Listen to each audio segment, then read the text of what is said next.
Hi everyone, I'm Kiana from Plenty of Stuff Studio, and this month we're using our platform to support Men's Mental Health Month and Movember.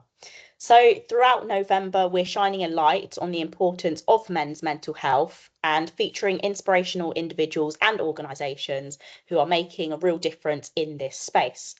So, just to set the scene, suicide remains the leading cause of death for men under 50 in the UK. Now, that stat alone shows how vital open conversations are and how much work there still is to do in breaking all of these stigmas. So, to kick things off, we're joined by Dom from Andy's Man Club, a movement that's been changing the conversation around men's mental health across the UK. So, first off, thank you so much for joining us today, Dom. We've been really inspired by the work Andy's Man Club does and the huge impact it's had worldwide, or nationwide.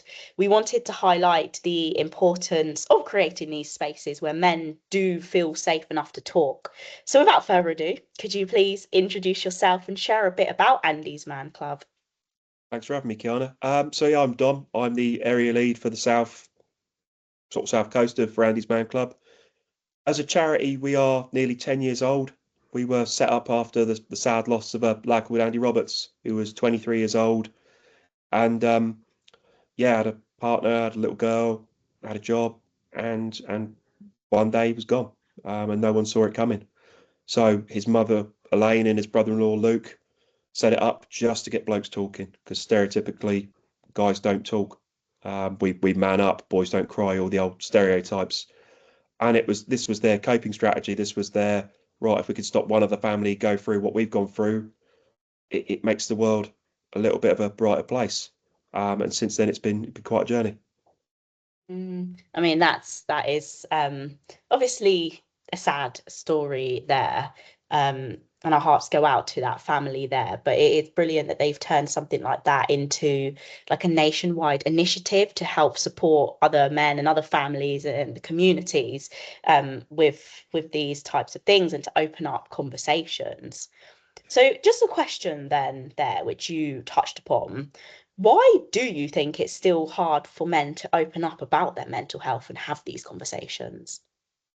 I think there's a lot of stereotypes again about what it means to be a man. The identity about being a man these days is still very much prevalent.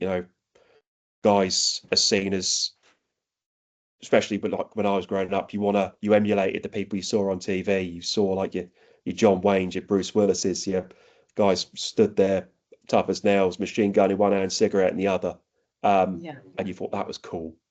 And mental health affects everyone really, really differently. And sometimes you, as a bloke, you don't realize you have it until you realize you have it in a real hard way. Um, yeah, it's just about nobody wants to feel anything some days. Especially they just want to be like, I just want to get on with my life. And then life will happen to you in such a way that no amount of distractions or no amount of trying to man up and push through it will get you through it. Sometimes you've got to be realize that it's all right to just have a chat to someone. Professional sportsmen these days, you get MMA fighters, rugby, boxing, football. All these guys have mindset coaches and they're talking about their mental health. It's not for them. These are the guys that we see as the alphas that are like the men's men. And they're talking about what's going on. So that way, it's a mindset hack. It doesn't make them less of a man. It gives them an edge. If you're Yeah. in a ring and you're not concentrating on what you're doing, it's not going to end well for you. So No. it's important to just don't take much to be that little bit vulnerable and to say, do you know what, this is me. Don't have to be anything big, but for that, for example, what we do for that couple of hours on a Monday night, you take that mask off, the mask that you wear for your partners, your mates, your work colleagues, your family, when you're trying to protect all them, just be like, do you know what? This is me. There's nothing selfish about looking after yourself. Sometimes you need to do that to be able to be that person that you're trying to be for everyone around you. Um, Yeah. and that's all right. Yeah, I think that's really important to recognize that actually as anyone as humans, everyone has mental health, Yeah. right? Um, People struggle at different points in their life as they go through different, circumstances and things. and it's okay to talk up and realize, okay, like right now I'm not okay. Mm. And what you're doing, as to providing that environment for men to do that, I think that's brilliant, because then it opened the way for more men to be vulnerable and know that they're not being judged with what they're saying, and that, like you said, they can take their mask off, Yeah. and just be themselves and talk about it, and to be part of a community, I guess, where everyone's taking their mask off and everyone's just Yeah. talking about the realities, um, of what's going on in life and how they're feeling. I think that's a beautiful thing, because society, I'm going to say, or I don't know, the culture that we live in, like to almost, as you say, these attitudes are man up, men don't cry, just get on with it. Well, yes, you're all men, but you're human beings with Totally. emotions. And Yeah. that's the bottom line there. It doesn't matter, man or woman, you're going to struggle. That is the reality of life, but there's help out there, there's support, and you guys are doing a brilliant thing. Thank you. Yeah, So, life doesn't discriminate, unfortunately. So yeah, it gets us all. yes. Yes. And so how long have you been with Andy's Man Club? So I everyone who works at the charity and everyone who volunteers at the charity walk through the door as a service user. I've been going for 3 years. So Okay. that's another real big thing about what we do. It's not a Yeah. clinical environment. I think it's literally all the guys that go there walk through the door and just found it out for themselves, and they kind of got themselves into a better place. And you're like, you know what, this is pretty good. I want to give something back as well, and help the next guy that walks through the door. That's brilliant. Yeah, because then you can resonate with everyone who walks through that door on a certain level, and like, yep, I've been there, I've done that. I have kind of how they're feeling to a certain extent. Yeah. And yeah, that's nice. And so what kind of changes then have you seen, since kind of the charity began, in attitudes, participation, or just the conversations you guys are having? Take up of guys coming through that door is skyrocketing. We're at 6,500 guys now every Monday night up and down the country. 320 clubs, and we are growing at a rate of knots, which is amazing. It's scary, but it's great. It's important that, again, when people hear mental health, they think of serious mental health conditions. But Yeah. just it could be guys. 99% of those guys that walk through our door are guys that are having relationship problems, employment problems, health problems, loneliness, bereavements, just a whole raft of stuff that life throws at you and affects everyone differently. But it's important now we get guys coming through earlier, thankfully. The old stereotype about a guy walking into a doctor's surgery with his arm hanging off and it being green. And that's, still well earned in a few places, but it is now guys are coming forward, and because we've got no cap on our sessions, we've got no waiting lists, and there's no costs. Guys can just come along and dip in and out as they want it. They can kind of come along and be like, do you know what, this is me. I had a bad week, and then you might not see him for 6 months.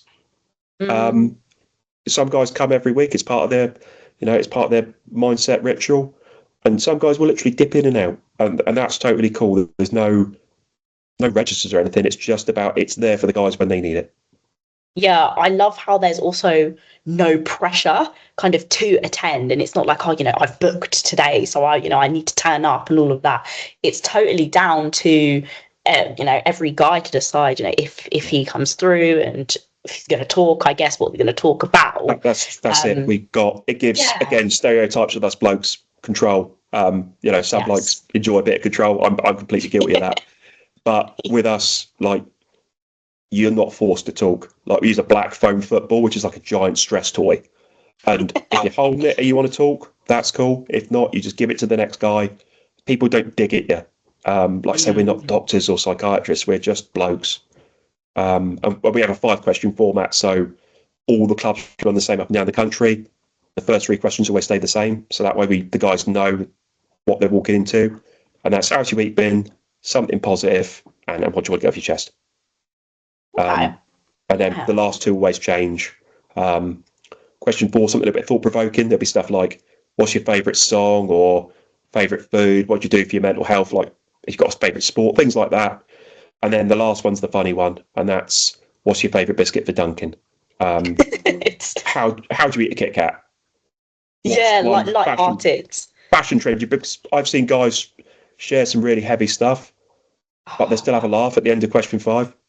And Yes. that's like the old stereotypes of, oh, what is it, a group of grown men crying?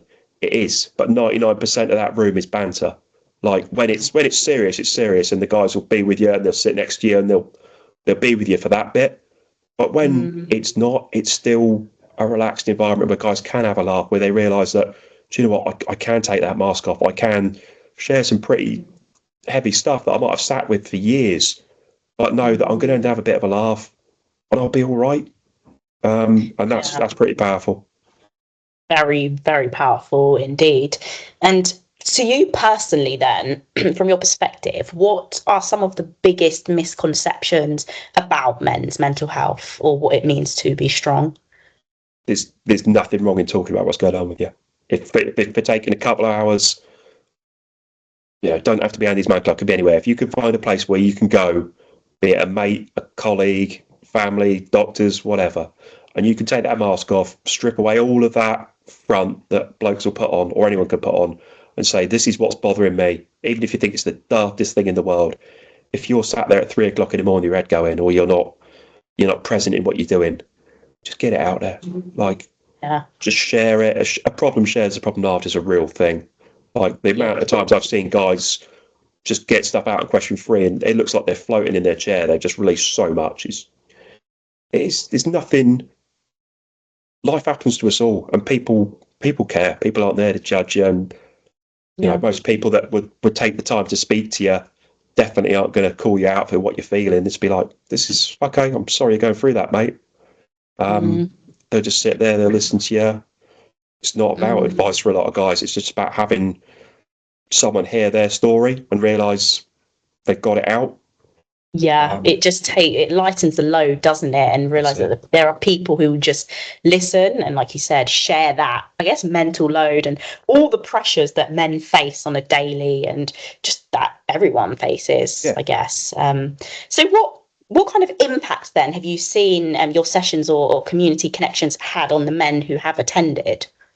Um, Magic in some ways. I've seen guys walk through our doors in some really bad states, like guys that have had life has given them a good kicking. And the next thing it's not straight away. It just sometimes it will take a little bit of time, and they'll come out of themselves a little bit more, and then before Mm, you know it, they're having a little bit more of a laugh, a bit more banter, a bit more involved, and then I can think of guys that had a really rough time of it, and before you know it, 6 months later, they're, mate, this is amazing. Can I be a facilitator? Like, it's they do a lot of work themselves. There's a lot of stuff goes on outside of AMC, but it is just that it's really hard to take it when guys say, "Oh, yes, 100% you guys." None of us are particularly great at doing that, but it is just giving the guys that chance to realise they're not alone. The amount of times guys have walked through the door and come out with something like they are the only person on planet Earth going through it, and there'd be 3 other guys sat in a circle like, yeah, me too. They're like, really? What?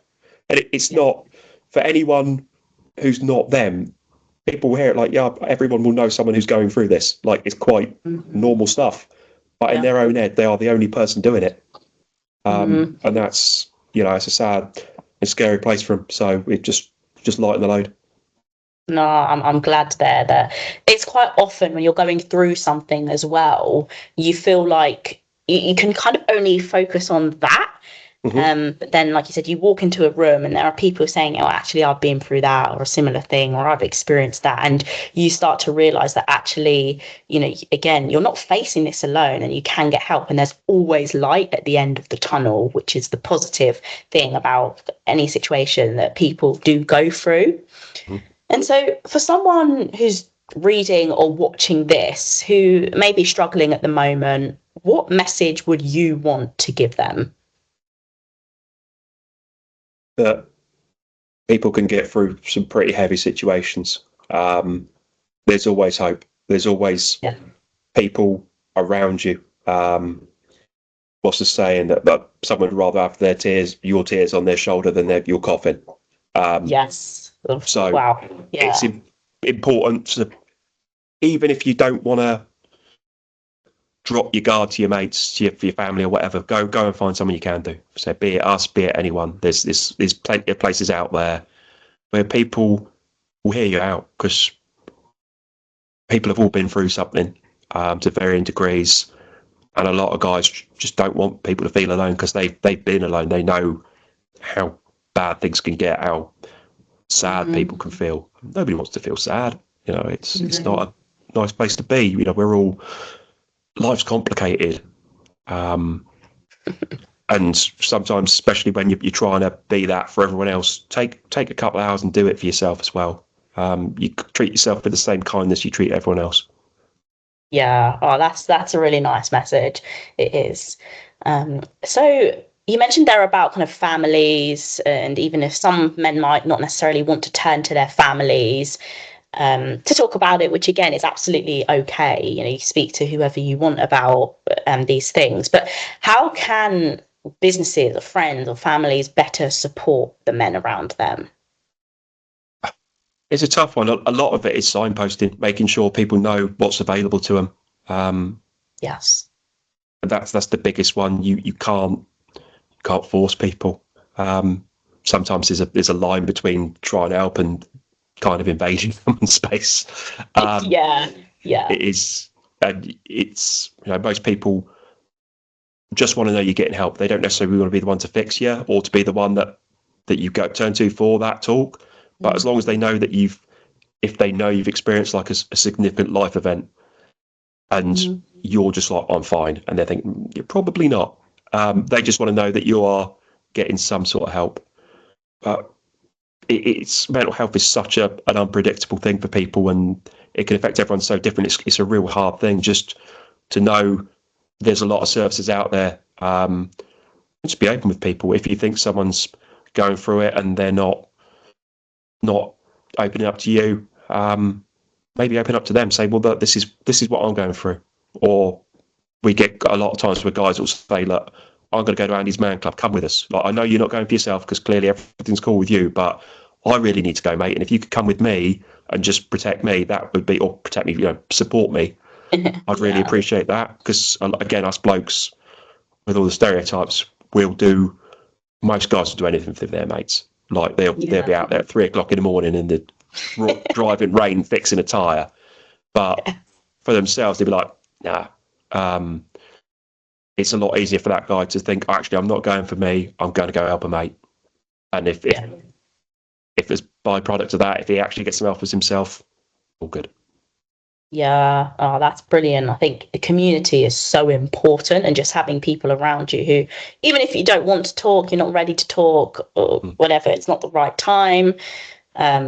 It's, you know, having someone there just with you can make all the difference, knowing you're not alone when you're going through it. So, okay, so then how can people get involved and support? Did you say, is it AMC? It's Andy's Man Club, but yeah, it gets AMC as a acronym. It's easier to say, isn't it? It's easier. But just always spread the word about us. We're massively driven by anything awareness is our thing, because you never know when that conversation is going to reach that one man when he needs it. And you know, our biggest thing is word of mouth. You know, people sharing. That's massively important. Come down and check us out. Like I say, you don't have to say anything. Worst case scenario, you'll get tea and coffee for free. Like that's brilliant. Yeah, you know, some posh clubs you get Jaffa cakes, but you know, there's bickies. It's worth a go. Like if you know someone who you think needs it or you need it yourself, you've got nothing to lose. Like what's said in that room stays there. It's confidential. No one's taking a register of who you are. Just come down and check it out. Like it's a group of blokes from every walk of life, just sharing what's going on with them. And there's nothing scary about it. Well, that's probably a lie. It feels scary, but once you're in that door, it's not a scary place. Walking through that door for the first time can be hard for some people, because you are being vulnerable. Again, as a bloke, not easy. But we're up and down the country. If you pop on our website, it tells you where our nearest clubs are to you. We also do it online as well. So we try and make it as accessible for people as possible. That's good. Yeah, I think again, accessibility to these types of support is really huge. I'm always going on about accessibility and this and that, and so that's really nice to hear. And finally, then, what does "it's okay to talk" mean to you personally? I noticed it on your website and just kind of Yeah. hashtags everywhere. So I'm like, okay. Um, means that all the stuff that rattles around inside your head, it's all right to talk about it. Um, even if you think you're being completely daft about something, just like, just want to get this out there. Um, People struggle with stuff. Everyone's got their own little internal monologue that beats the hell out of them. Some more than worse than others, but it's all right. Just turn around and say, do you know what? Not today. I'm not having a good one. I need a little bit of help, or I need a little bit less of something, or a little bit more something. People aren't mind readers as well, Mhm. so talking to people about what's going on with you allows them to support you better, rather than them taking some guesses and sometimes getting it wrong, and then making a situation worse. There's nothing wrong with saying, actually, this is where I am, this is what's going on with me, and this is what I'd like. And they don't have to do it, but at least if you're giving them all the information possible, give them a fighting chance. Yeah, exactly. Oh, well, thank you so much for sharing that. And Nice. Dom, thank you so much for joining us, sharing all of these powerful insights and an even more powerful message as well. What you guys are doing at AMC and what you've built, it's is changing lives. Clearly, it's making a huge impact. And conversations like these are exactly what Movember and Men's Mental Health Month is all about, reminding us that it is okay to open up, to check in on the men around us, and to keep these discussions going beyond November. Yeah. So, for anyone who is watching who's been affected by what we've spoken about today or who does want to learn more, please visit andysmanclub.co.uk. They're clearly always open, always welcoming, and it really is okay to talk. So thank you again, Dom. Thank you to Thanks, everyone for Kiana. tuning in. Stay connected, keep talking, and let's keep breaking the stigma together.